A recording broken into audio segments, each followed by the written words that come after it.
Buongiorno paesani, another day by the pool, enjoying the sun. It's the 1st of August, so let's take it all in before winter hits us hard.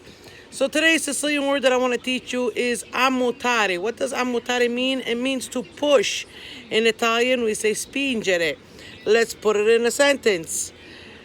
Ora che viene mia figlia, la mutto dall'acqua. Now that my daughter comes, I'm going to push her in the water. In Italian, we say, adesso che viene mia figlia, la spingo nell'acqua.